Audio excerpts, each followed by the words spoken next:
Bismillahirrahmanirrahim. Assalamualaikum warahmatullahi wabarakatuh. Segala puja dan puji hanyalah bagi Allah Subhanahu wa ta'ala.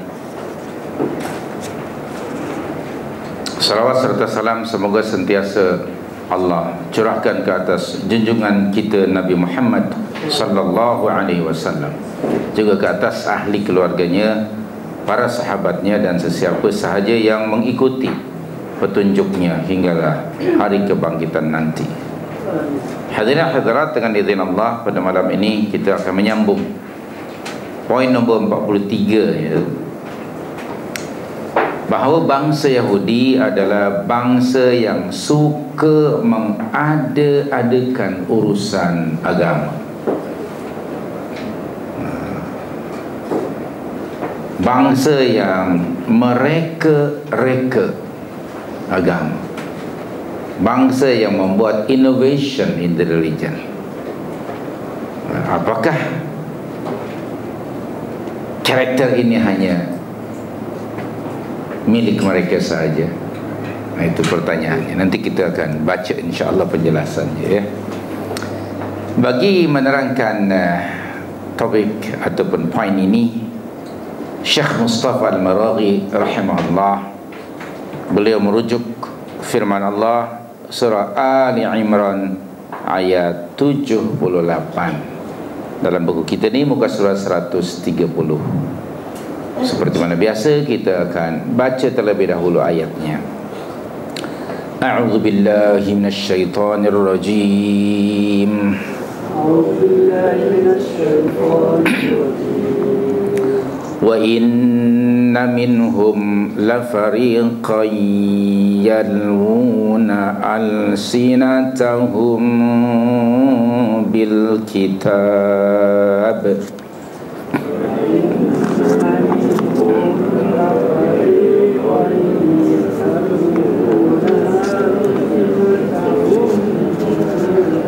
litahsabuhu minal kitab wa ma huwa minal kitab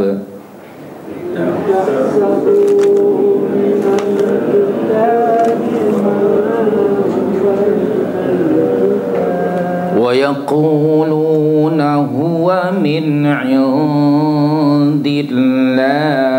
wa ma huwa min 'indillah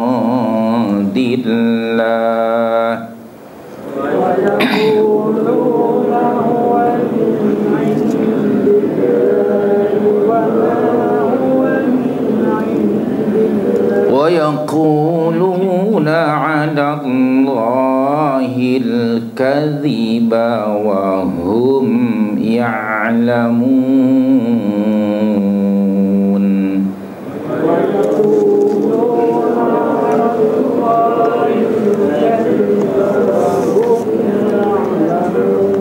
Terjemahan makna ayat. Wa inna minhum, dan di antara mereka, la fariqa, ada, sungguh ada segolongan, sekelompok, yalwuna al-sinatahum bil kitab, yang merubah ucapan mereka dalam membaca Alkitab. Litahsabuhu, supaya kamu menyangka yang dibacanya itu minal kitab, sebahagian dari Alkitab. Wa ma huwa minal kitab, padahal ia bukan dari Alkitab. Wa yaqulun, lalu mereka mengatakan, huwa min 'indillah, ia datang dari sisi Allah. Ini dari sisi Allah.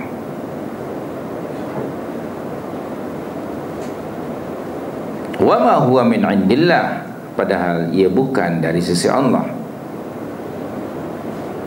Wa yaqulun 'ala Allahil kadhib, dan mereka berkata dusta atas nama Allah, wa hum ya'lamun, sedang mereka mengetahui. Baik, keterangan selanjutnya muka surat 131, Syekh Mustafa Al-Maraghi rahmatullahi alaih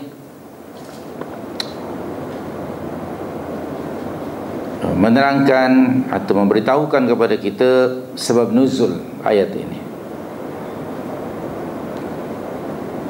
Ada satu riwayat sumbernya daripada Abdullah ibn Abbas radhiyallahu anhuma,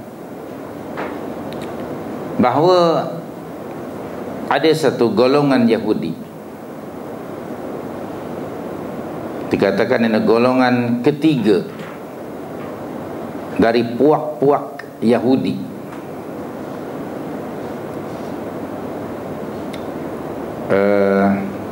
mereka mendatangi Ka'ab bin Al-Ashraf yang merupakan tokoh masyarakat Yahudi. Dan yang dimaksud dengan mereka pada riwayat ini ialah sekelompok dari ulama-ulama Yahudi, pendeta-pendeta Yahudi atau tokoh-tokoh mereka. Di antaranya tokoh kepada mereka ini Ka'ab bin Ashraf, kemudian Malik bin As-Saif, dan Huyai bin Akhtab, Huyai bin Akhtab, dan lain sebagainya. Dan Ka'ab bin Ashraf merupakan seorang tokoh yang sangat memusuhi Rasulullah. Okay. Sangat memusuhi Rasul, sangat benci kepada Rasul, banyak menyakiti Rasul SAW dan mengganggunya, sama ada mentally ataupun physically. Musuh ketat dan seteru kepada Rasul. Nah, mereka ulama-ulama Yahudi, di antara tadi Malik bin As-Saif dan Huyai bin Akhtab, mendatanginya. Lalu mereka ini orang-orang yang mengubah suai dan menulis sebuah kitab dengan mengubah keterangan mengenai ciri-ciri sifat-sifat Nabi akhir zaman Muhammad sallallahu alaihi wasallam. Diubah oleh mereka. Lalu mereka pun menulis dengan tangan mereka. Kemudian buku itu yang mereka susun tadi dijadikan pegangan oleh Yahudi dari Bani Quraidah. Kita tahu kan ada 3 kelompok ya Yahudi, Bani Quraidah, Bani Qainuqa' dan Bani An-Nadir. Jadi buku yang ditulis oleh mereka ini ya, oleh ulama mereka, jadi pegangan dan panduan hidup oleh Yahudi dari Bani Quraidah. Lalu mereka campur tulisan tangan mereka ini dengan kitab suci yang ada pada mereka.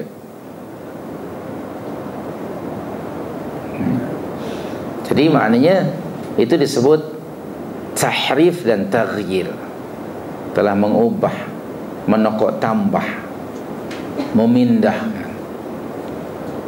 Nah, mereka telah lakukan itu ke atas kitab suci mereka, yaitu Taurat, yang kini Taurat sudah dimasuki dan mereka sudah interfere dalam kitab suci. Jadi kitab Taurat sudah campur dengan ucapan manusia, dengan ucapan dan tulisan mereka. Jadi maknanya Taurat sudah tidak lagi asli. Itu juga ataupun ada ayat yang pernah kita baca, yaitu Al-Baqarah 79 ya. Al-Baqarah 79 tu Allah berfirman, bismillahirrahmanirrahim, fawailul lilladzina yaktubunal kitaba biaidihim. Mereka yang dimaksud tu yaitu pada ayat yang ada sebab nuzul yang sedang kita baca.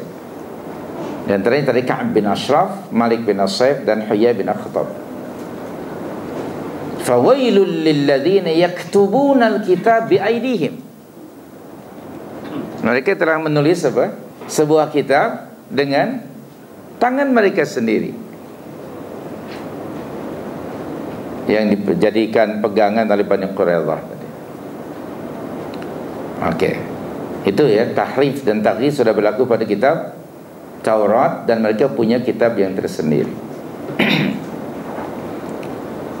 So kitab mereka sendiri sudah corrupt ya, mereka corrupted. Selanjutnya saya baca. Kedua, keadaan mereka ni, semasa mereka membaca Alkitab, mereka membacanya dengan mengubah intonasi ucapannya, pronunciationnya, hingga menimbulkan anggapan pada orang ramai bahawa yang dibaca itu adalah Taurat. Sebenarnya tulisan tangan mereka sendiri. Orang ramai menganggap itu Taurat. Kenapa? Tadi Al-Baqarah kita baca 79 kan? Coba gostan satu ayat 78. Kenapa orang ramai mengira dan menganggap bahawa yang dibaca itu kitab Taurat? Sebetulnya bukan Taurat. Kerana most of them tu jahil. Aywa wa minhum ummiyun la ya'lamun al-kitab.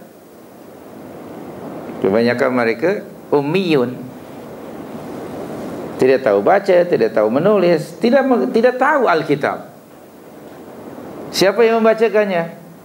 Kitab itu ada di tangan ulama mereka, lalu dibaca dengan tiun, barangkali ya, tiunnya macam membaca kitab Taurat, tapi sebenarnya bukan.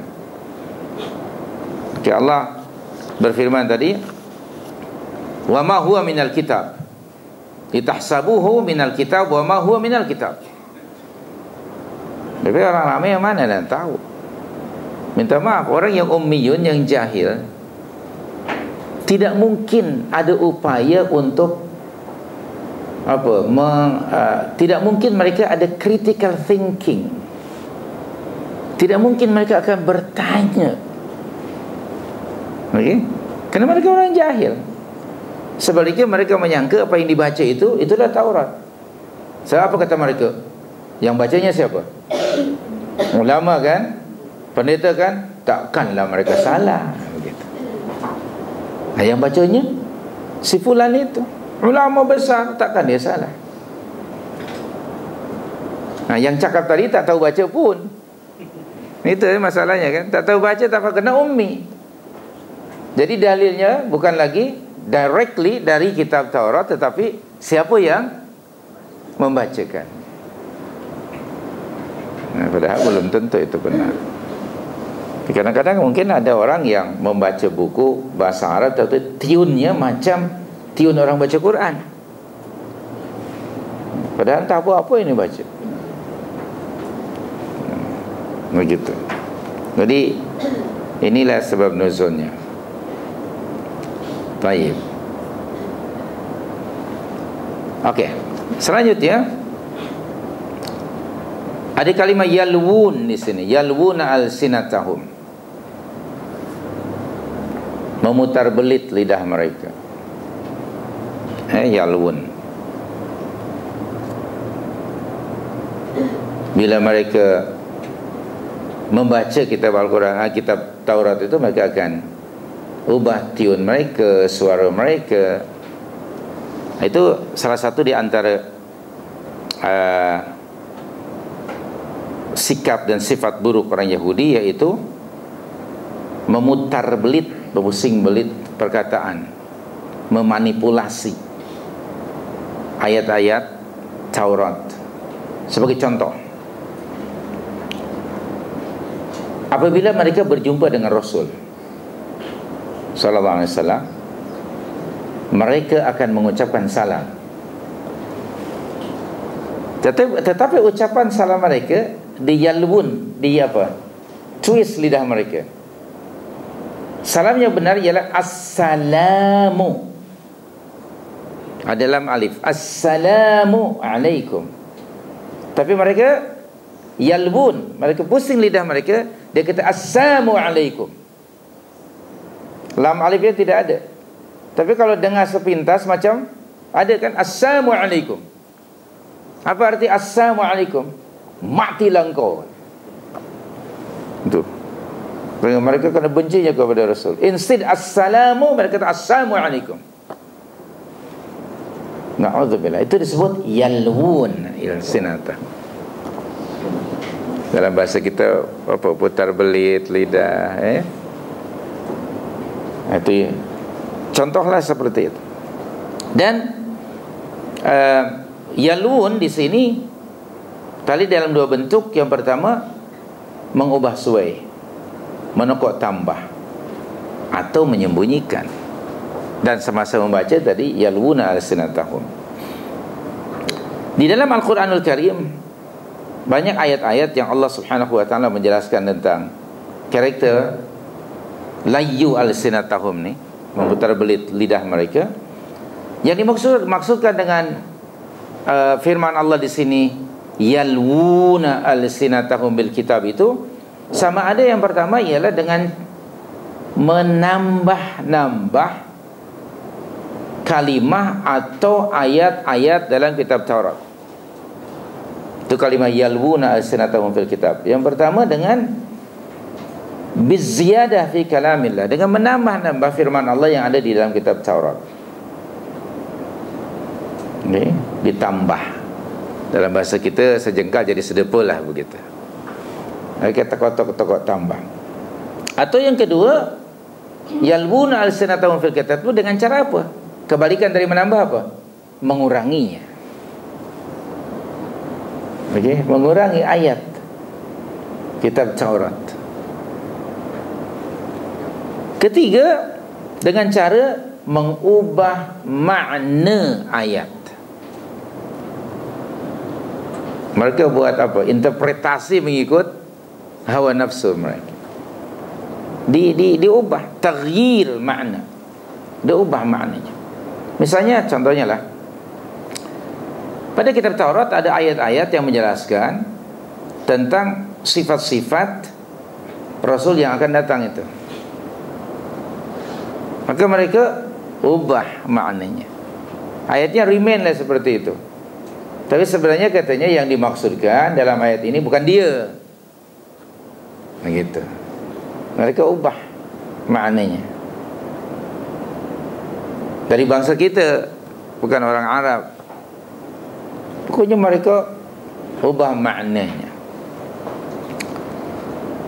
Atau yang ketiga, yang keempat, apabila mereka membaca kitab mereka, di sini yalwuna alsinatahum bil kitab, ketika mereka membacanya dengan memusingkan lidah mereka. Sebagai contoh, di dalam Al-Quran, misalnya surah Al-Baqarah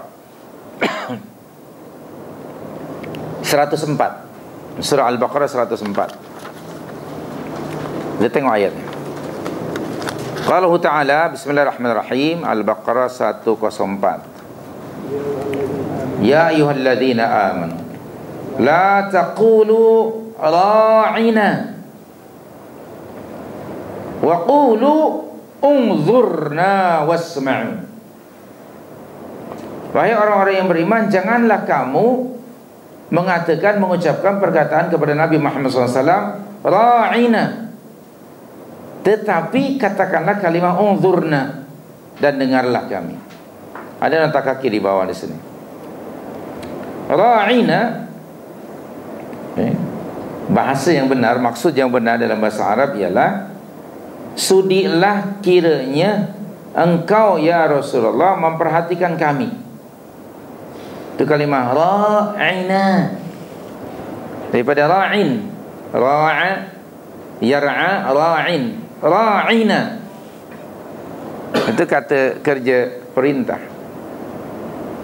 Rutubnya ra'ayat. Ra'ayat itu bahasa Melayu, rupanya Arab ambil dari kita lah. Okey, ada bank ra'ayat kan misalnya. Itu rupanya bahasa Melayu diambil oleh orang Arab. Mungkinlah, saya pun tak tahu, ataupun sebaliknya. Okey, ra'iyah, ra'ayat maknanya mesti diberi perhatian, diperhatikan.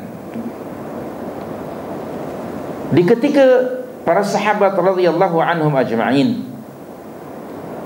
menghadapkan perkataan ini kepada Rasul sallallahu alaihi wasallam, orang Yahudi pun menggunakan dan memakai perkataan yang sama ini, tetapi mulut mereka tu entah gimana ya, digumamkan. Maknanya mulutnya itu disengatkan ke lidahnya atau bibirnya kan, yang akhirnya menyebut itu ra'ina, barangkali itu ra'ina. Mungkin begitulah. Saya tak pernah jumpa Yahudi Madinah ya. So barangkali begitulah, di ra'ina. Yang mereka maksudkan bukan seperti para sahabat, tapi dari kalimat asalnya ru'una, ra'ain, waw, nun dan tak bulat. Ru'una ataupun ra'una, yang artinya apa? Artinya ra'una itu kebodohan yang sangat, orang yang bodoh. Mereka mengatakan juga kepada Nabi SAW, tapi dengan makna dalam bahasa mereka, yaitu tujuannya menghina Nabi SAW, mengejek Nabi SAW. Itulah sebabnya Allah Subhanahu Wa Taala menyuruh orang-orang yang beriman, para sahabat radhiyallahu anhum ajma'in, jangan menggunakan kalimah ra'ina, tapi gunakanlah kalimah unzurna. Nah, jadi kita dalam bercakap ni, dalam berbahasa, jangan menggunakan bahasa kalimah yang double meaning. Kita mungkin, bagi kita maknanya baik, orang lain menggunakan same word tapi meaning yang berbeza. Hati-hati.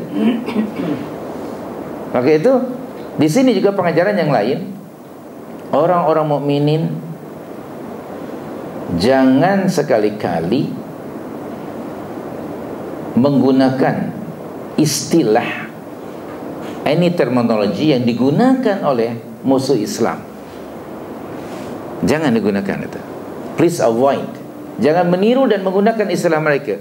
Kita mesti punya our own terminology. Okay. Sekarang banyak istilah-istilah ya. Misalnya kalau disebut teroris, istilah itu siapa yang buat? Dan siapa yang mereka hendak tujukan? Bukan untuk mereka kan? Nah, kita pun bermakmum gunakan juga istilah itu. Lalu siapa yang teroris itu? Nanti tiap-tiap orang mungkin punya interpretasi. Nah, kalau misalnya berjanggut, namanya apa lagi? Muhammad, itu terus kan? Orangnya rajin salat berjamaah, ini teroris. Misalnya lah ya. Begitulah. Jadi tiap-tiap orang dia akan kemudian mengembangkan istilah itu. Padahal itu digunakan oleh mereka. Tujuan mereka untuk apa tadi? Istihza, mockery terhadap Islam dan umatnya. Sebagai mukmin, please jangan menggunakan kalimah yang sama yang digunakan oleh musuh. Ini Al-Baqarah 104 tadi. Ya ayyuhalladzina amanu la taqulu ra'ina. Jangan terikat dengan kalimah ra'ina itu, sebab kita bukan orang Arab kan. Tapi maknanya jangan menggunakan a word atau kalimah yang double meaning, yang kalimah itu digunakan pakai oleh musuh Islam tujuannya untuk menghina, melecehkan dan merendahkan Islam dan umat. Jadi harus ada di antara kita ni yang pakar bahasa ya, supaya kita nanti menggunakan terminologi sendiri yang orang ramai nanti dapat membezakan maknanya itu. So dalam ayat tadi jangan menyebut ra'ina tapi unzurna. Dia punya makna sama. Ra'ina dengan unzurna itu sama. Perhatikanlah kami. Begitu. Maknanya sama, tetapi makna ra'ina double meaning, sedang unzurna tidak. Dan ayat ini ditujukan kepada hamba-hamba Allah yang mukminin. Walil kafirin azabun alim. Dan bagi orang-orang kafir azab siksa yang pedih. Perhatikan di hujung ayat. Apa hubung kaitnya menggunakan istilah yang double meaning tiba-tiba di hujungnya kafir? Awas, hati-hati. Kerana mereka menggunakan istilah itu untuk menghina Rasul. Ingat ya, sesiapa yang menghina Rasul, sama ada dengan perkataan atau perbuatan, maka ia akan mengubah dari muslim menjadi kafir. Saya nak bagi satu ayat sebagai bukti. Jangan buat mokri terhadap Rasul, Islam atau umatnya, terhadap Allah, terhadap agama, terhadap Al-Quran. Dalam surah 9 ayat yang ke-65 dan 66. A'udzubillahi minasyaitonirrajim. Surah At-Taubah ayat 65. Wala in sa'altahum la yaqulunna innama kunna nakhudhu wa nal'ab. Qul abillahi, berikutnya apa? Wa ayatihi wa rasulihi kuntum tastahzi'un. Mereka kata, minta maaflah kami, minta maaf, kami tak sengaja, sajalah kita orang sembang-sembang petang. Alah, kita bukan serius pun, main-main aja. Turun ayat 66. La ta'tadhiru. Minta maaf ya, anda terperanjat saya baca macam itu ya. La ta'tadhiru. Tiada maaf bagimu. Ini perkara yang sangat serius. Dan apa akibat menghina Allah, menghina ayat-ayat yang menghina Rasul? Qad kafartum. Tengok ayat itu. Qad kafartum ba'da imanikum. Apa terjemahannya? Sungguh kamu telah kafir sesudahnya, sebelum ini kamu orang mukmin. Very serious matter. Salah satu di antara perkara-perkara yang membatalkan iman seorang mukmin ialah apa? Menurut ayat itu, menghina Allah, ayat-ayatnya atau Al-Quran, ajarannya atau Rasulullah, atau menghina orang-orang yang komited dengan agama. Dan musuh-musuh Islam tentulah selalu menghina. Sedangkan Allah pun mereka hina, Rasul pun mereka hina, apalagi umat Islam. Jangan sampai kita mengikuti dan mengekor. Menurut pengalaman anda, ada tak orang yang dirinya muslim tapi menghina agamanya? Awas, hati-hati. Ingatkan dengan ayat ini. Qad kafartum ba'da imanikum. Nanti anda baca tafsir Al-Quranul Azim by Ibnu Katsir, mana-mana buku tafsir. Mereka ni orang munafikin, meminta maaf kepada Rasulullah SAW, naik kendaraannya mereka sehingga memegang kaki Rasul, minta maaf. Rasulullah terus jalan hingga terheret mereka, tidak dimaafkan.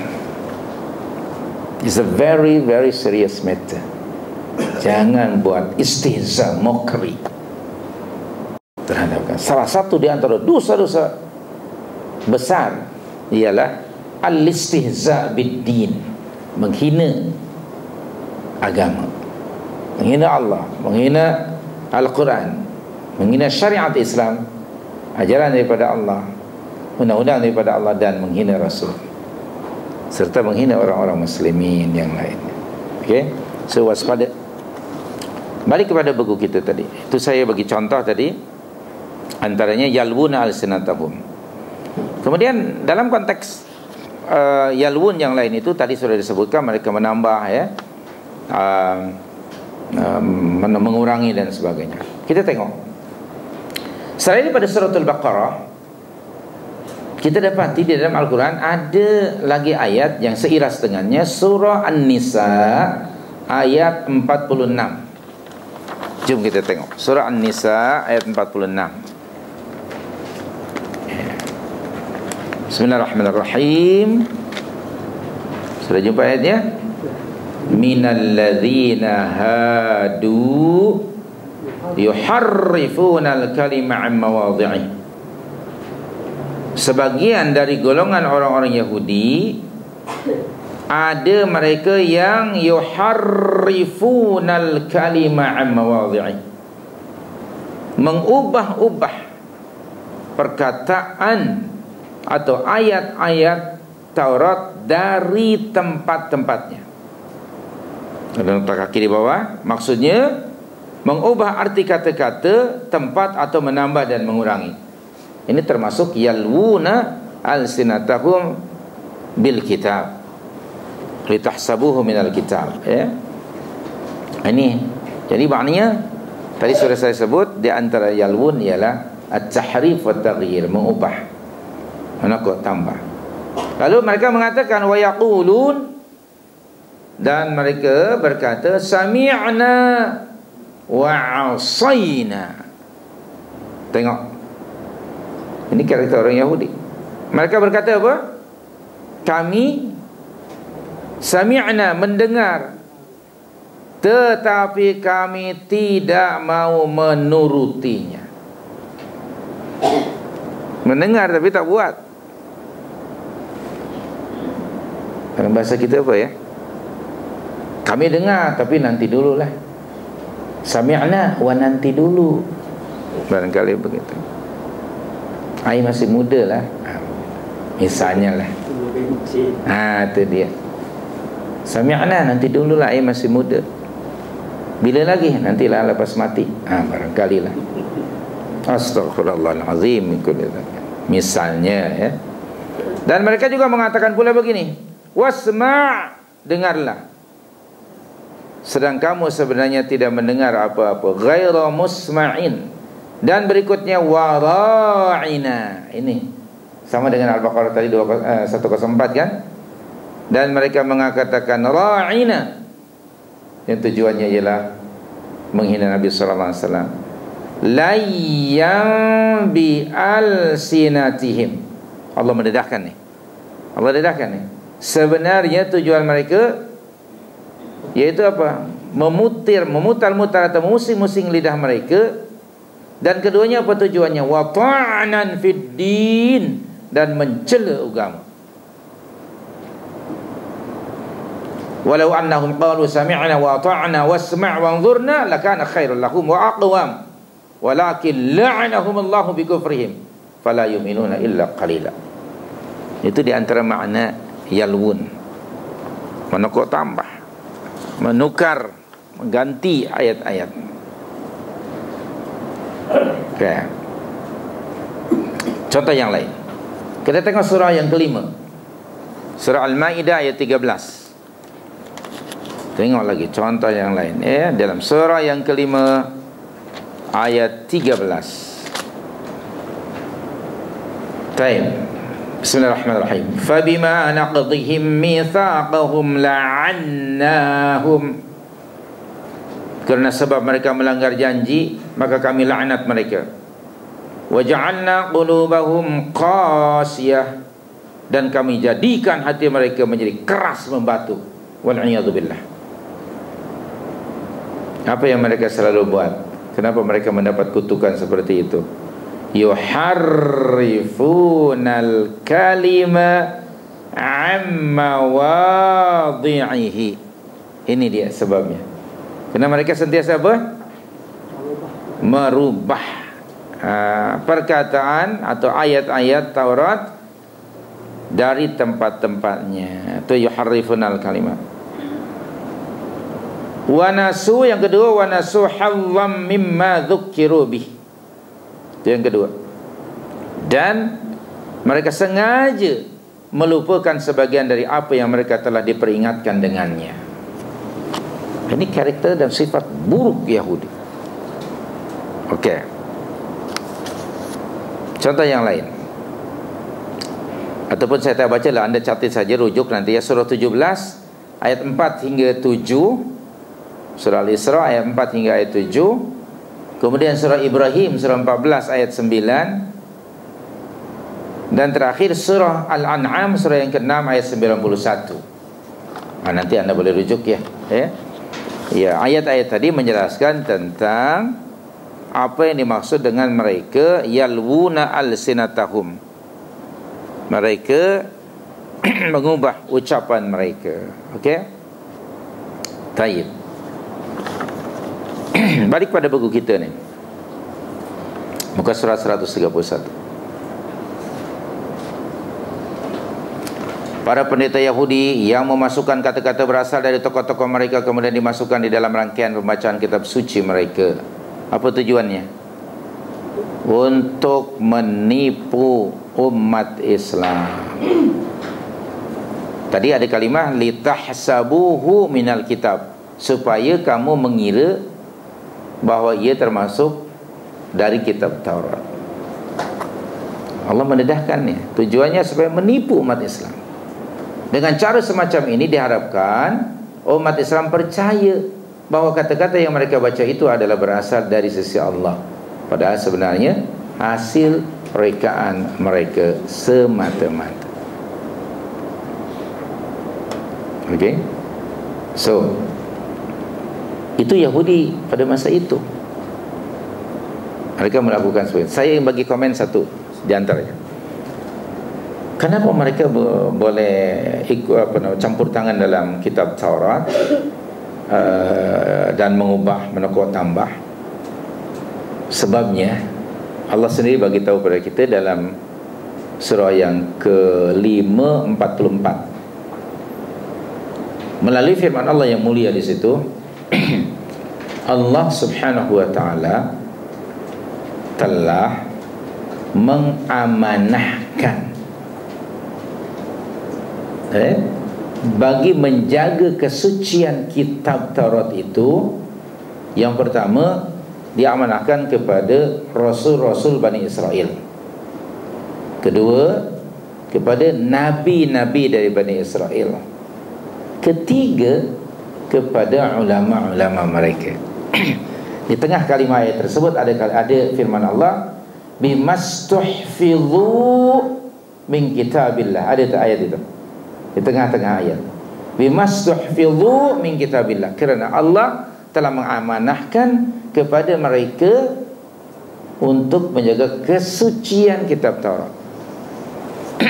Poin berikutnya, kitab Taurat dalam bentuk kitab tidak banyak dicetak seperti mana Al-Quran. Okey, kitab Taurat itu. Dan kitab Taurat itu hanya ada dan dipegang oleh siapa? Oleh ulama mereka. Orang ramai tadi sudah disebut Al-Baqarah 78. Mereka ummi. Itu. Nah, kemudian mereka tetap masih komited menjaga kesucian kitab tersebut hingga mereka menjumpai Rasulullah sallallahu alaihi wasallam. Hingga Rasulullah tiba ke Madinah, baru mula mereka mengubah-ubah. Okay? Kerana apa? Rasulullah bukan dari bangsa mereka. Mula diubah tadi sifat-sifatnya dan sebagainya yang ada di dalam kitab itu. Nah, poin berikutnya, kenapa Allah tidak memeliharanya? Sebab poin berikutnya, kitab Taurat atau Injil sifatnya itu mahalliyah, maknanya lokal. Dia hanya berlaku pada tempat itu saja. Artinya tidak universal sifatnya Taurat dan Injil itu. Dan next point, bukan hanya lokal tetapi muakkatan, sementara, temporary. Kenapa disebut temporary? Sebab Allah memberitahukan di dalam kitab Taurat dan Injil akan datang Rasul Allah yang terakhir, akan membawa kitab Allah yang terakhir, dan mereka diperintah oleh Allah dalam kitab Taurat dan Injil, sekiranya mereka berjumpa dengan Rasul itu, mereka wajib beriman dengan Rasul itu dan juga dengan kitab Al-Quran yang dibawanya. Jadi dulu tuh kenapa Allah tidak memelihara dengan zatnya yang mulia, tidak Allah sendiri yang menjaganya? Kerana sifatnya tadi sementara dan lokal. Maknanya apabila mereka berjumpa dengan Rasul yang terakhir dengan kitab Al-Quran yang Allah wahyukan kepada Nabi Muhammad SAW, maka kitab mereka sudah invalid. Ada hadis yang sahih, saya bagi tahu maknanya saja. Dalam satu majlis ilmu, Umar ibn Khattab membawa kitab Taurat, atau dalam riwayat yang lain membawa lembaran Taurat. Bila Nabi bertanya dan dijawab oleh Umar ini adalah kitab Taurat, maka Nabi SAW berkata kepada Umar, perkataannya lebih kurang begini: demi Allah, sekiranya Musa bin Imran, Musa alaihissalam, dia masih hidup hingga hari ini, datang ke majlis ini, maka pasti dia mengikuti apa yang aku bawa. Itu riwayat yang pertama. Kata para ulama, komen mereka dari riwayat ini, Musa alaihissalam yang pernah menjadi Rasul Allah kepada Bani Israel, kerasulannya sudah expired. Dia bukan lagi seorang Rasul.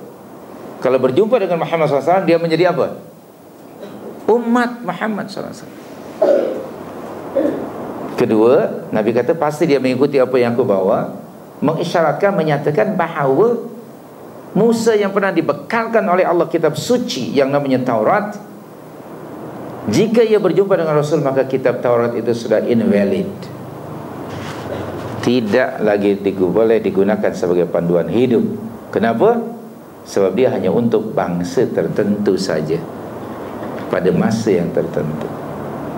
Itu Nabi Musa AS, Rasulnya, Rasul Bani Israel, masih mengikut Rasulullah SAW, apalagi yang lainnya.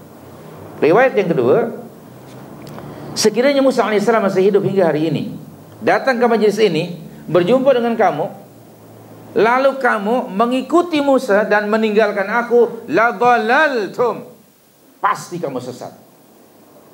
Perhatikan, Musa datang, kamu bersama aku di majlis ilmu ini. Bila datang Musa, kamu ikut dia, niscaya kamu sesat. Subhanallah. Padahal yang diikuti itu Musa, Rasul, mantan Rasul. Bolehkah disebut mantan? Kalau bolehlah, mantan Nabi. Yang diikuti itu orang yang pernah jadi Rasul Allah, and yet you akan sesat. Subhanallah. What do you think other than Musa alaihissalam? Karena semua orang yang berjumpa atau yang hidup sezaman dengan Muhammad SAW hinggalah hari kiamat, mereka wajib beriman kepada kerasulan Muhammad SAW. Oleh itu dalam Ali Imran yang ayat 85, Ali Imran 85, wa may yabtaghi ghairal islami dina falan yuqbala minhu wa huwa fil akhirati minal khasirin. Ali Imran 85. Ada komen hadis yang sahih. Nabi menyatakan begini: mana-mana ahli kitab, mana-mana ahli kitab yang mendengar kerasulanku, lalu ia mati dengan tidak, dalam keadaan tidak beriman kepada kerasulanku dan apa yang aku bawa, niscaya ia akan menjadi atau akan menjadi penghuni neraka. Atau kama qala Rasul sallallahu alaihi wasallam. Saya ulang ya. Mana-mana ahli kitab yang mendengar kerasulanku, lalu ia mati dalam keadaan tidak beriman kepada kerasulanku dan apa yang aku bawa, maka niscaya ia akan jadi penghuni neraka. Qala Rasul sallallahu alaihi wasallam. Karena mereka menjadi umat Muhammad sallallahu alaihi wasallam. Orang Kristen mendatangi Nabi SAW, Kristen dari Najran, 70 orang, tokoh-tokoh mereka, priest mereka. Setelah berlaku dialog, discussion dengan Nabi SAW, Rasulullah mengajak kepada mereka untuk mentauhidkan Allah dan beriman kepada kerasulannya. Mereka mengatakan, nahnu nuhibbullah, kami cinta kasih kepada Allah, kami beriman kepada Allah, tapi kami tidak beriman, tidak akan mengakui kamu sebagai Rasulullah. Turun on the spot surah 3 ayat 31. Dan anda semua sudah hafal ni ayatnya. Okay, dulu masa men-tackle sedia, barangkali anda baca ayat ini, saya pun tak pasti. Qul in kuntum tuhibbunallah fattabi'uni yuhibbukumullah. Tak ada hubung kait ayat ini dengan ayat untuk men-tackle sedia, tak ada. Ada orang yang mengajar kononnya ayat pengasih. Qul in kuntum tuhibbunallah fattabi'uni, tahan nafas 2 minggu baru tiup. Gol terus. Kononnya dia pasti akan jatuh cintong pada kamu. Na'udzubillah. Siapa yang mengajar? Apa dulu Khadijah radhiyallahu anha jatuh cintong kepada Nabi baca ayat itu? Ayat itu pun Rasulullah pun belum jadi Rasul. Itu semuanya karut marut, tidak ada dalam ajaran Islam. Mereka mengatakan nahnu nuhibbullah, maka turun ayat itu, qul in kuntum tuhibbunallah. Kalau memang benar kamu cinta kepada Allah, kasih kepada Allah, beriman kepada Allah, buktikan cintamu kepada Allah dengan cara apa? Fattabi'uni. Mereka mengucapkan asyhadu an la ilaha illallah. Mereka mengucapkan itu, tapi mereka refused untuk mengucapkan wa asyhadu anna Muhammadar Rasulullah.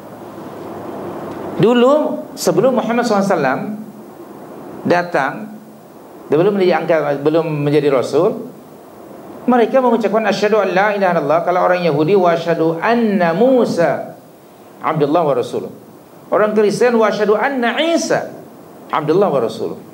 Tapi ketika mereka berjumpa dengan Rasul yang terakhir, mereka mesti mengucap wa asyhadu anna Muhammadar Rasulullah. Siapa yang mengucap asyhadu an la ilaha illallah tanpa wa asyhadu anna Muhammadar Rasulullah, dia bukan orang mukmin. Wajib. Turun tadi ayat surah 3 ayat 85. Okay. Wajib mengikuti syariat yang dibawa oleh Muhammad sallallahu alaihi wasallam. Baik. Balik lagi pada buku kita ni.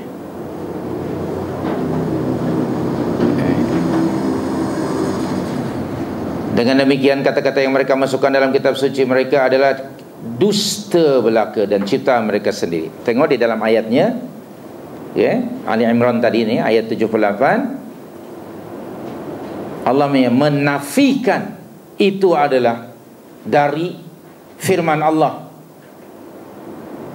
melalui firmannya di sini, wa ma huwa minal kitab, padahal ia bukan daripada kitab Allah, bukan daripada Taurat. Jangan lupa ya. Jadi kalau begitu, apa yang mereka buat? Yang mereka lakukan sebenarnya ialah hampir hujung ayat 78 ni dalam buku kita, wa yaquluna 'ala Allahil kadhib. Mereka itu adalah pendusta. Saya nak kongsi dengan anda. Mari kita tengok surah Al-Munafiqun, surah 63, ayat yang pertama. Surah yang ke-63 ayat yang pertama.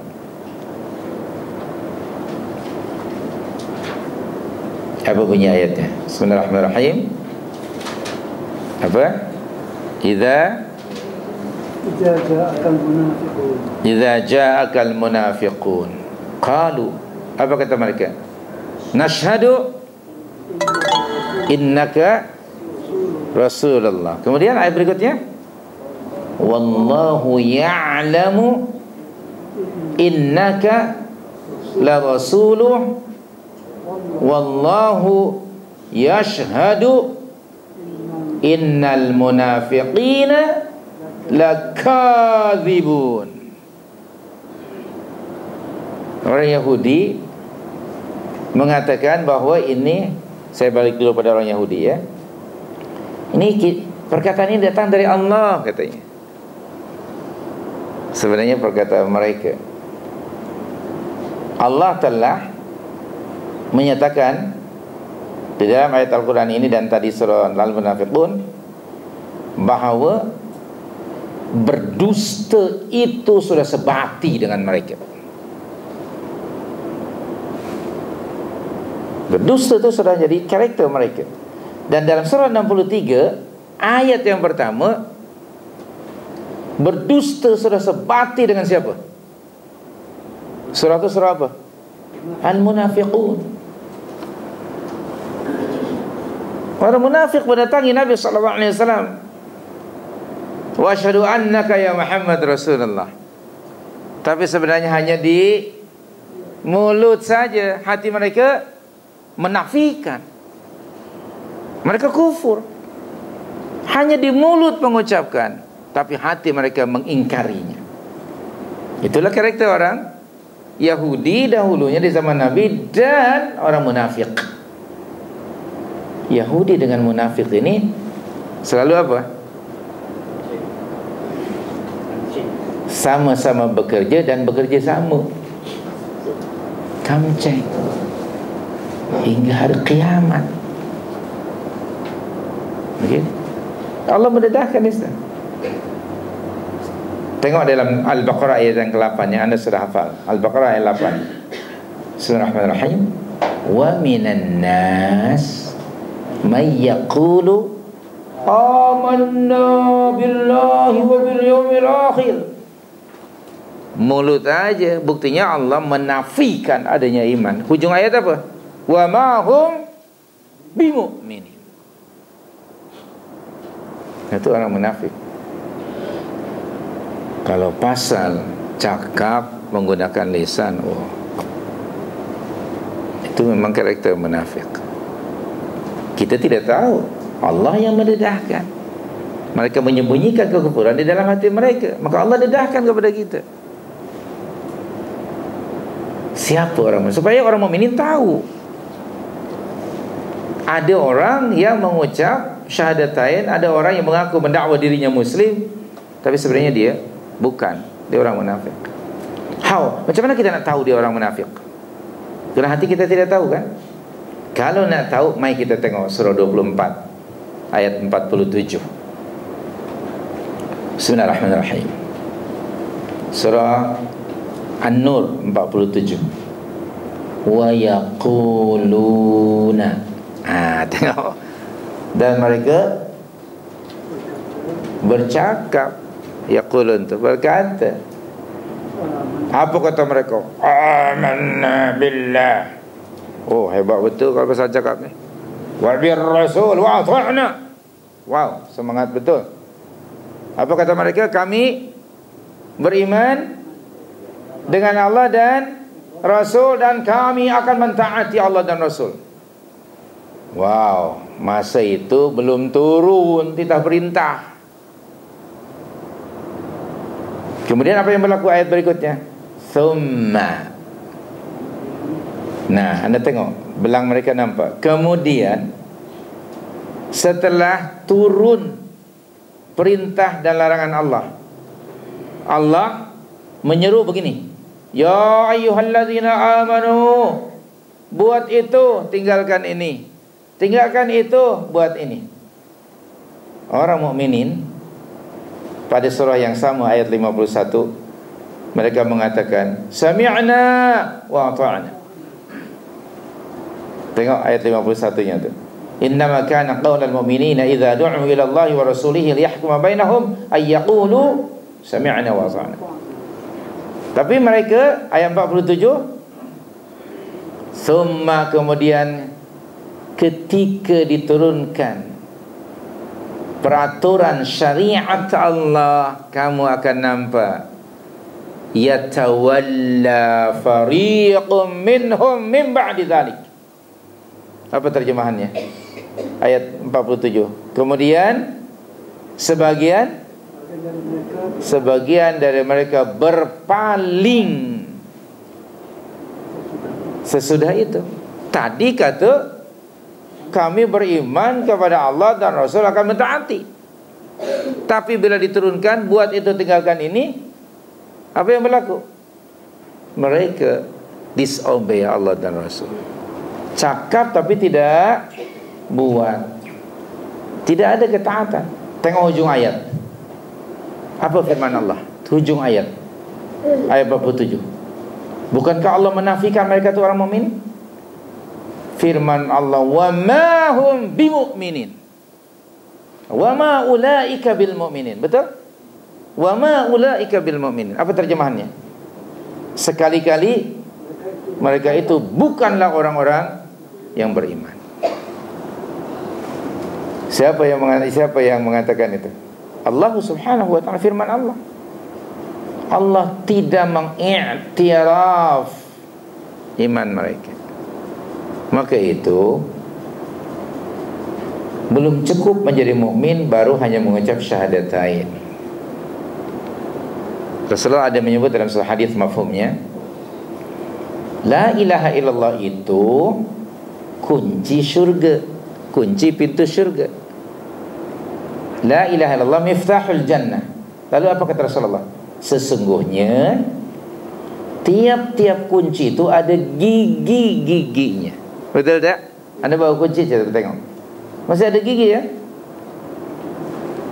Betul tak? Bila ada gigi baru boleh diguna untuk membuka pintu. Anda pernah buat nak duplikat kunci kan? Di kedai itu belum ada gigi kan? Duplikat barulah boleh digunakan. Nabi kata lafaz tauhid la ilaha illallah itu miftahul jannah, wa inna likulli miftah asnan. Bagi tiap-tiap kunci itu ada giginya, barulah boleh buka. Apa gigi-giginya tadi? Ketaatan, kepatuhan. Baik, apa yang diperintahkan Allah buat, apa yang dilarang tinggalkan. Itulah gigi-giginya. Maka kalau Anda perhatikan dalam Al-Quran, tiap-tiap ada kalimah alladzina amanu selalunya diikuti dengan kalimah wa amilus salihat. Betul tak? Misalnya surah Wal Asri lah yang kita semua hafal. Innal insana lafi khusrin illa alladzina amanu wa amilus salihat. Al-Baqarah 25, wa basyiril ladzina amanu wa amilus salihat. Al-Kahfi ayat 30, innal ladzina amanu wa amilus salihat. Banyak sekali. Ada iman mesti diikuti dengan amal, activity. Kata Nabi SAW, iman itu ucapan dan perbuatan. Iman itu bukan khayalan. Iman itu bukan simbol-simbol luaran, tapi ma waqara fil qalbi wa saddaqahu al-amal. Keyakinan dalam hati dan dibuktikan dengan amalan, dengan ketaatan. Kata para ulama, iman itu keyakinan dalam hati, diucapkan dengan lisan dan dibuktikan dengan amalan ketaatan. Barulah ada iman, barulah orang itu mukmin. Baik. Nah, ramai orang yang mengucap syahadatain, tetapi yatawalla fariqun minhum min ba'di dzalik. Ada tak umat Islam yang punya perangai macam itu? Maka Allah menyebut munafiqun di awal dari surah Al-Munafiqun, wallahu yashhadu inna wallahu ya'lamu innaka la rasuluh wallahu yashhadu innal munafiqin lakadzibun. Berdusta itu sudah menjadi karakter siapa? Orang munafik. Wal'iyadu billah. Anda baca seterusnya. Sudah hafalkan surah 63 tu? Alhamdulillah. Diam tu maknanya ya. Begitu. Surah Al-Munafiqun. Nah, dalam Al-Quran ada surah Al-Mu'minun, ada surah Al-Kafirun, ada surah Al-Munafiqun. Baca supaya kita faham. Kena ramai orang yang hanya mengucap syahadatain tapi merasa bahawa dia akan selamat. Tengok di sini. Perhatikan, saya akan baca sikit lagi. Minta maaf makan masa ni ya. Okey. Maka ayat Al-Quran ini mencela keras perbuatan mereka. Dicela oleh Allah. Kalau Allah mencela maknanya itu azab lah ya, dikutuk. Dan sekaligus menjelaskan betapa hebatnya kedustaan mereka di dalam menukar agama mereka. Itu karakter mereka, selalu mengubah-ubah, mengada-adakan agama yang tidak sebetulnya bukan datang dari Allah. Kaum Yahudi bukan hanya melakukan pembohongan secara sembunyi-sembunyi di dalam mengada-adakan urusan agama mereka, bahkan berani mengatakannya sebagai wahyu dari Allah. Karena dalam ayatnya apa tadi? Wa yaquluna huwa min indillah. Tengok, sanggup berbohong, merekrut nama Allah, padahal mereka bohong. Dalam Al-Baqarah 79 mereka mengatakan apa dia? Hadza min indillah. Sama saja. Tengok, untuk membohongi orang ramai, sanggup mereka ya berbohong atas nama Allah secara openly. Seterusnya ya, mereka berani melakukan perbuatan terkutuk ini karena mereka beranggapan bahawa dosa apapun yang mereka lakukan tentu akan diampuni oleh Allah. Sebab mereka kata we are the chosen one, nahnu ahibba'ullah wa abna'u. Kata mereka, kita adalah kekasih-kekasih Allah dan bangsa pilihan. Apa katanya? Alah, kalau kita disiksa pun takkanlah lama, hanya beberapa hari aja. Wa qalu lan tamassana an-naru illa ayyaman ma'dudat, kata mereka. Okay? Dalam Al-Baqarah 111, wa qalu la yadkhula jannata illa man kana hudan aw nasara tilka amaniyuhum. Al-Baqarah 111. Nah, itu karakter orang Yahudi. Nah, seterusnya ya, ayat ini pun menegaskan bahwa dusta yang dilakukan oleh kaum Yahudi menggunakan nama Allah, nama agama Allah, adalah tindakan yang sengaja, bukan mereka tu bodoh atau keliru. That is why di hujung surah Ali Imran ni ayat 78, wa yaquluna 'ala Allahil kadhiba wa hum ya'lamun. Maknanya apa? Purposely, sengaja. Bukan mereka itu orang bodoh, bukan keliru. Kalau itu jahil dan keliru, niscaya Allah maafkan. Tapi mereka berbuat begitu sengaja. Itu karakter Yahudi. Dengar nih komen dari Syekh Mustafa Al-Maraghi, muka surat 132. Penyakit kaum Yahudi semacam ini juga telah menimpa sebahagian besar umat Islam dewasa ini. Betul tak? Ini ratusan tahun yang lalu. Mereka beranggapan sudah pasti masuk syurga hanya kerana keturunan apa? Keturunan Jawa. Itu aja. Alah, kita ni orang Jawa, pasti masuk syurga. Astagfirullah. Okey, betul? Jangan sensitif ya. Kita ni orang Melayu, apapun dosa yang kita buat, alah, in the end masuk syurga juga. Pernah dengar tak? Pernah dengar tak? Lebih kuranglah ayatnya tu. Yelah, kita akan disiksa tapi tak lama. Bahkan ada, baik kita cari pengalaman dulu dalam neraka, tahu tak? Kalau you all terus masuk syurga tak ada pengalaman. Astagfirullah. Kalau kita masuk dalam neraka, dahulu kita jumpa dengan Marilyn Monroe, jumpa dengan Fir'aun, dengan Haman. Na'udzubillah. Boleh jadi perkataan macam itu bawa kekufuran. Orang mukmin hari-hari berdoa, waqina azabannar, waqina azabannar. Mereka malah nak masuk. Na'udzubillah. Lalu ada lagi perkataan, kita ni lemah, Allah tahu. Kita manusia biasa. Dan you lupa ke Allah tu Maha Pengampun, man? Sebanyak mana pun dosa yang kita buat, Allah tu Maha Pengampun. Pernah dengar tak? Bila itu sadar ke atau malah berterusan dalam melakukan maksiat? Sedar ke, insaf, berhenti, atau malah berterusan? Mana tu? Bukankah berterusan? Mereka itu roja, mengharap keampunan Allah, tapi mereka lupa bahawa Allah juga Al-Muntaqim, Al-Jabbar, Al-Qahhar. Allah juga ada balasan bagi orang yang melakukan dosa. Ada orang yang memahami atau mengambil ayat separuh-separuh. Yang pertama tadi Allah tu Maha Pengampun. Itu surah 15 surah Al-15 ayat 49. Tapi ayat 50 entah lupa entah sengaja tak mau baca. Padahal dia mesti dibaca dua-duanya. Surah Al-Hijr ayat 49 dan 50. Ayat 49 begini. Bismillahirrahmanirrahim. Nabbi ibadi anni anal ghafurur rahim. Betul tak? Surah 15 ayat 49.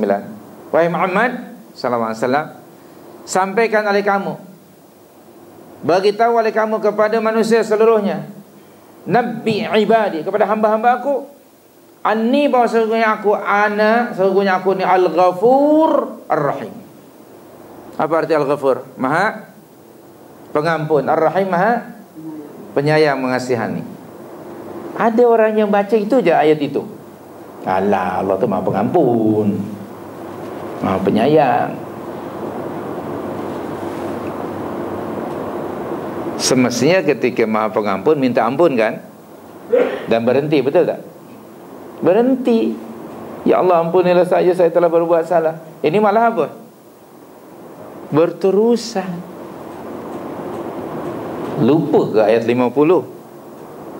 Saya tak pasti lupa ke, atau tak mau hafal, tak mau baca. Itu ayat 50. Coba baca ayat 50. Wa anna azabi lahuwal azabul alim. Betul? Wa anna azabi apa? Dan bahawa sesungguhnya azabku itu adalah amat sangat pedih sekali. Baru tu tadi nak senyum, sekarang takut, bimbang. Baca dua ayat tu secara selari dua-duanya. Itu disebut roja dan khauf. Pernah dengar istilah ini? Roja dan khauf. Roja mengharap keampunan Allah dan rahmatnya. Khauf takut, bimbang mendapat kemurkaan dan azab dari Allah. Seorang mukmin mesti sepanjang hidupnya 24 jam berada dalam dua keadaan. Bainar roja wal khauf. Rujuk kitab Riyadhus Shalihin volume yang pertama, bab roja dan khauf. Kitab Riyadhus Shalihin, baca kembali. Jadi orang Yahudi, mereka menganggap, alah, kalaupun yang azab beberapa hari gitu. In the end kita masuk syurga juga. Sama dengan setengah umat Islam hari ini menganggap macam itu. Na'udzubillah, itu anggapan yang tidak benar. Sebab yang akan Allah masukkan ke dalam syurga dengan rahmatnya itu Al-Baqarah 112. Bala man aslama wajhahu lillahi. Keduanya apa? Wa huwa muhsinun. Al-Baqarah 112.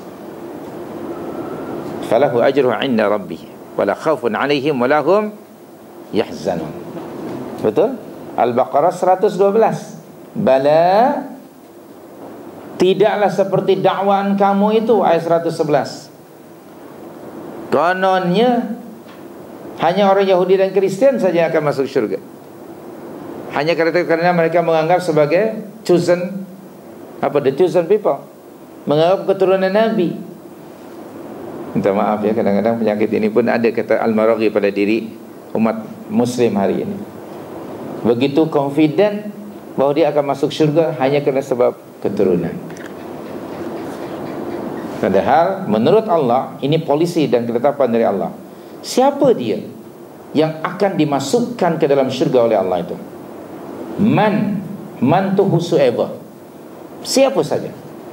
Tidak ada hubung kait dengan darah keturunan. Darah keturunan, warna kulit, kebangsaan pada sisi Allah no value.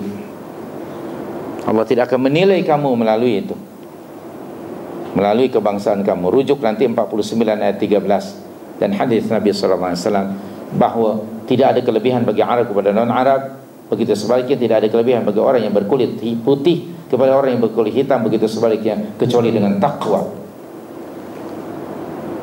Itu bagi menjelaskan surah 49 ayat 13. Okey. Jadi bukan keturunan. Bala, siapa dia? Man. Orang yang macam mana? Aslama wajhahu lillah. Apa terjemahannya? Al-Baqarah 112 tadi. Sesiapa yang apa? Tunduk, patuh dan menyerahkan jiwanya, hidupnya kepada sistem Allah. Aslama itu past tense verb, root wordnya Islam. Orangnya ialah Muslim. Muslim adalah manusia atau orang yang full submission terhadap titah perintah Allah. Bala man aslama wajhahu lillah, kemudian wa huwa muhsinun. Allah sebut di situ ihsan. Ingat hadis Jibril? Hadis Jibril? Jibril bertanya, "Ya Muhammad, jelaskan pada aku, apa itu Islam? Apa itu iman? Terakhir apa? Ihsan. Al-ihsan an ta'budallaha ka'annaka tarah, fa in lam takun tarahu fa innahu yarak." Kata Rasulullah SAW. Hadis 40 Nawawi nombor 2, nanti rujuk. Hadis Jibril. Allah terus masukkan di situ disebut wa huwa muhsinun. Orang tidak mungkin melakukan ihsan unless dia muslim dan mukmin. Ihsan itu kemuncak daripada Islam, daripada iman adalah ihsan. Orang yang selalu melakukan ketaatan di mana saja mereka berada. Rujuk hadis 40 Nawawi nomor 18. Nanti rujuk. Ittaqullah, kata Rasulullah SAW, ittaqullah haitsu ma kunta. Bertakwalah kamu kepada Allah di mana saja kamu berada. Jadi Allah itu akan menilai ketakwaannya, kan. Nabi SAW ada menyebut mafhum sebuah hadis, Allah Subhanahu wa taala tidak akan menilai seseorang di antara kamu, tidak akan menilai dan melihat, ya, Allah tidak akan menilai bentuk badan kamu. Allah tidak akan menilai rupa paras kamu, tetapi Allah akan menilai apa? Ketakwaanmu dan amalan kamu.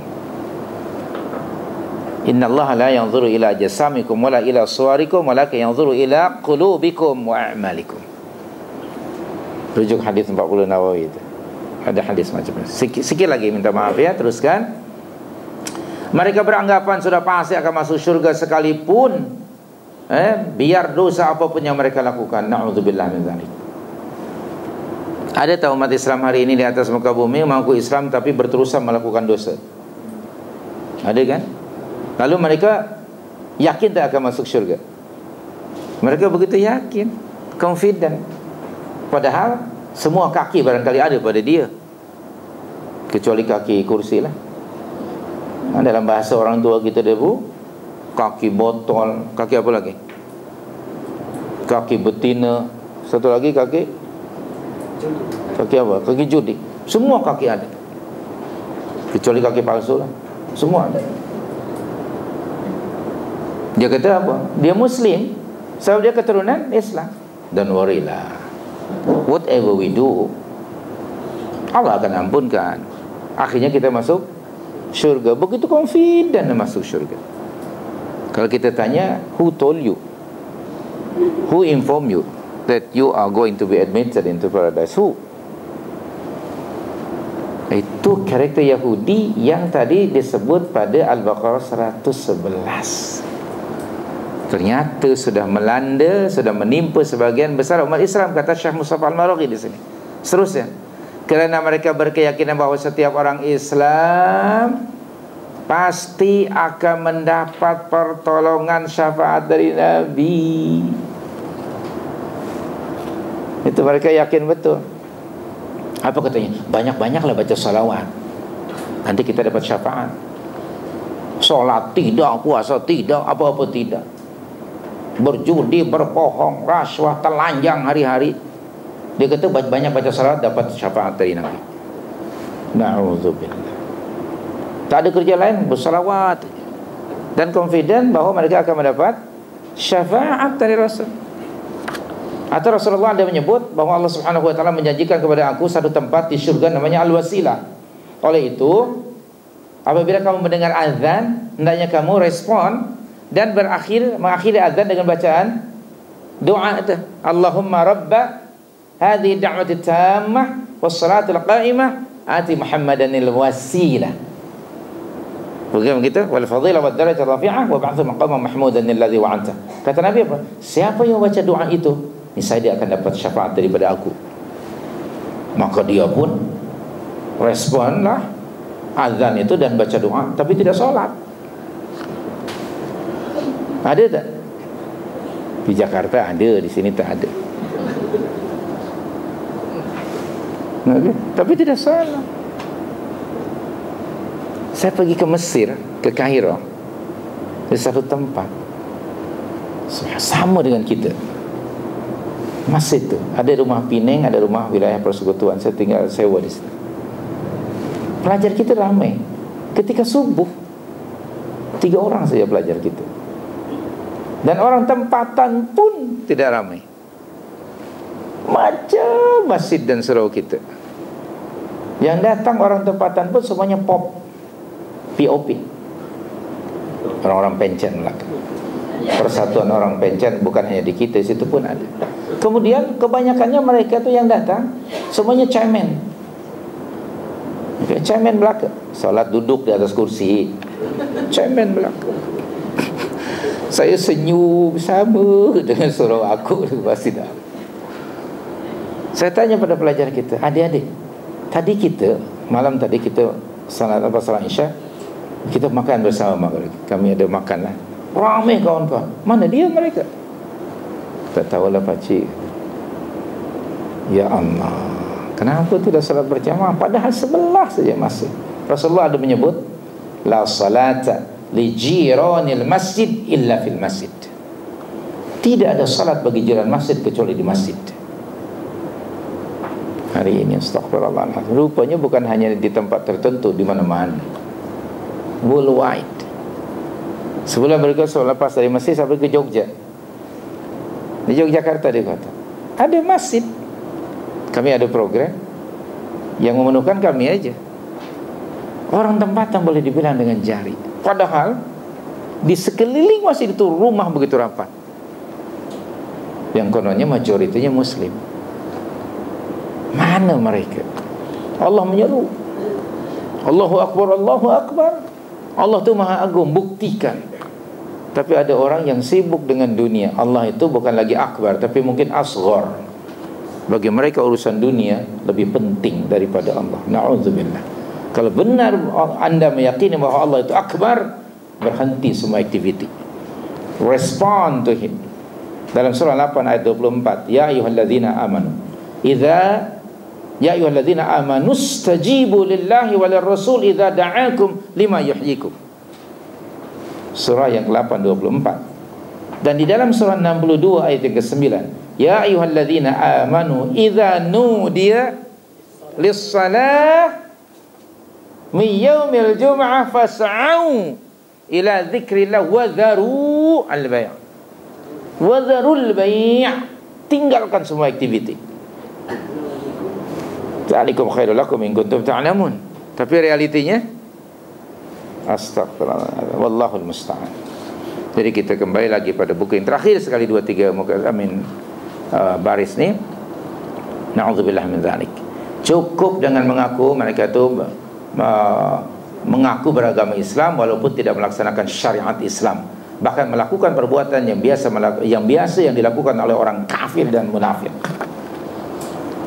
Mereka yakin bahwa akan masuk syurga hanya beragama Islam, keturunan Islam, walaupun sebenarnya tidak tunduk patuh pada syariat Allah. Bahkan mereka biasa melakukan perkara-perkara yang dibuat oleh orang-orang musyrik dan orang kafir.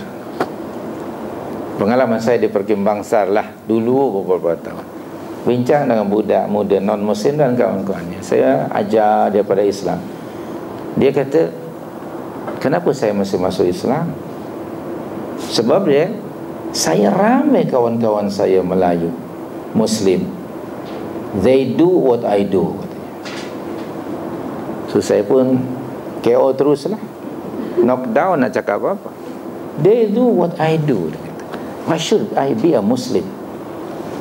While my friends, dia kata, among my friend yang Malay, they do what I do. Hanya saya pun diam saja. Kata Nabi SAW, hadis 40 akhir zaman, nanti anda baca, Islam nanti akan nampak hodoh dan tertutup kerana siapa? Kerana perangai umatnya sendiri. Apa kata saudara kita Yusuf Islam? Nasib baik saya jumpa Al-Quran lebih dahulu sebelum jumpa orang Islam. Allahu Akbar. Jadi sekali lagi kesimpulannya, orang Yahudi adalah bangsa yang suka mengadakan agama. Rupanya mengada-adakan mereka-reka sesuatu dalam agama bukan hanya dibuat oleh orang Yahudi. Hari ini ada tak? Ada. Rujuk kitab Riyadhus Shalihin volume yang pertama, kalau tak salah bab 17, wajib berpegang dengan sunnah. Nabi menyatakan, jauhilah diri kamu dari perkara-perkara yang baharu, yang diada-adakan. Setiap benda-benda yang baru yang diada-adakan dalam urusan agama adalah apa? Bid'ah. Rujuk hadis 40 Nawawi nombor 6 nanti. Dari Aisyah radhiyallahu anha, riwayat Muslim. Sesiapa yang mengada-adakan mereka-reka sesuatu yang baru dalam agama yang bukan daripada ajaran agama, maka ia tertolak. Anda tahu hadis ini? Yang kedua, sesiapa yang mengamalkan suatu amalan yang bukan daripada ajaran agama Islam yang dibawa oleh Nabi, maka ia pun tertolak. Baca kembali. Hari ini banyak benda-benda yang baru. Sebagai contoh terakhir, minta maaf, salawat. Allah berfirman, surah 33 ayat 56. Ayat ini sudah hafal kaum lelaki terutamanya, kerana selalu dibaca dalam khutbah Jumaat yang kedua. Innallaha wa malaikatahu yusalluna 'alan nabi ya ayyuhalladzina amanu sallu 'alaihi wa sallimu taslima. Kita ucapkan Allahumma shalli 'ala Muhammad wa 'ala ali Muhammad. Imam Ibn Katsir dalam tafsir Al-Quran Al-Azim merujuk perkataan Ibn Abbas dan sahabat yang lain. Mereka berkata begini, ya Rasulullah, adapun memberi salam kepadamu kami sudah tahu. Bila jumpa dengan Rasulullah, Assalamualaikum ya Rasulullah. Sekarang Allah berfirman melalui ayat ini, Allah memerintahkan kami untuk bersalawat kepadamu ya Rasulullah. Kaifa nusalli alaik. Tengok tu, bagaimana cara kami bersalawat kepadamu ya Rasulullah. Para sahabat tidak kriat ya, tapi mereka bertanya, apa kata Rasulullah? Ucapkanlah oleh kamu salawat Ibrahimiyah misalnya, Allahumma salli ala Muhammad wa ala ali Muhammad, dan seterusnya. Apa kata Abdullah bin Abbas? Sesungguhnya Rasulullah mengajarkan kami bersalawat kepadanya seperti mana Rasulullah mengajar kami surah-surah Al-Quran. Apa pandangan para ulama perkataan ini? Sebagaimana surah-surah Al-Quran datang dari Allah, demikian juga salawat. Sebagaimana Al-Quran kita tidak boleh interfere, mengubah, demikian juga salawat. Sebagaimana Al-Quran mesti kita baca dan fahami dan ikuti, demikian juga salawat. Di zaman kita banyak orang yang kreatif membuat salawat-salawat yang tidak diajar oleh Nabi. Yang sedang melanda negara kita ada salawat apa namanya? Anana. Hah? Anana. Ana? Kalau di Jawa Hanono lah. Nah, lalu difahamkan melambai-lambai. Kenapa melambai? Meyakini bahawa Rasulullah datang ke majlis itu. Songsang, ini songsang. Na'udzubillah. Rasulullah sudah meninggal dunia. Dalam surah 21:34, "Wa ma ja'alna li ahadin min qablika al-khulda afa in mitta fa humul khalidun." Dan orang yang sudah meninggal dunia, berada di alam barzakh yang berbeza dengan alam kita. Tidak mungkin ada. Kalau datang, katalah fizikal dengan ruhnya, bukan berarti hidup kan? Sementara Allah menyatakan dari dalam 21:34. Kalau datang umpamanya ruhnya saja, how do you know? Sementara Allah berfirman dalam surah 17 ayat yang ke-85, wa yas'alunaka 'anir ruh qulir ruhu min amri rabbi. Pernah baca ayat itu? Mereka bertanya kepada kamu tentang ruh, katakanlah ruh itu urusan siapa? Hanya Allah yang. Surah 17:85. Jadi siapa yang datang? Anda beli buku, sudah beli rasanya dari saya itu, satu buku yang judulnya Cara Salam dan Salawat kepada Nabi Sallallahu Alaihi Wasallam. Sudah beli kan buku itu? Okey, sudah baca ke belum? Okey, sudah. Jangan-jangan lupa di mana saya simpan buku itu. Tolong baca. Atau kalau anda tafsir, ada tafsir Al-Quranul Azim, rujuk surah 33 ayat 56. Semua jenis salawat yang diajarkan Rasulullah ada di situ. Cukuplah dengan apa yang Rasulullah ajar. Do not create an innovation or a new thing in the religion. Sebab seluruh urusan agama has been perfected by Allah. Surah 5 ayat yang ketiga.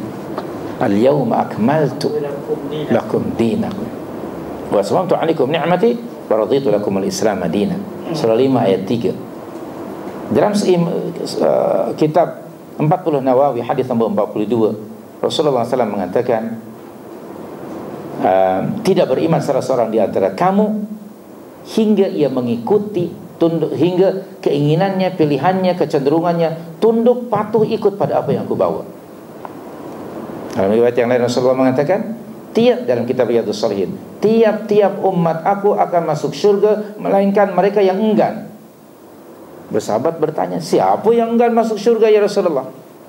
Man ata'ani dakhala jannah wa man asani faqad aba. Siapa yang mentaati aku, dialah yang akan masuk syurga, dan siapa yang disobey me, itulah dia orang yang enggan masuk syurga. Jangan membuat ajaran-ajaran baru dalam agama, sebab agama ini sudah disempurnakan. Agama ini milik Allah, bukan agama Rasul. Surah 3:19, Inna dina 'indallahi Islam. Surah 3 ayat 85, wa may yabtaghi ghairal islami dina. Surah yang ke-22 ayat yang ke-78, huwa sammakumul muslimina min qabl wa fi hadha. Dan Nabi SAW sudah menyebut tadi dalam hadis tadi, cukuplah, jangan buat benda yang baru dalam urusan agama, termasuk salawat, karena sudah diajar oleh Nabi. Rujuk ini tafsir surah 33 ayat 56. Terima kasih. Wallahu a'lam. Qali hadza wastaghfirullah. Wallahu a'lam. Subhanaka Allahumma wa bihamdika asyhadu an la ilaha illa anta astaghfiruka wa atubu ilaik. Wa sallallahu alaihi wa sallam ala Muhammad wa ala alihi.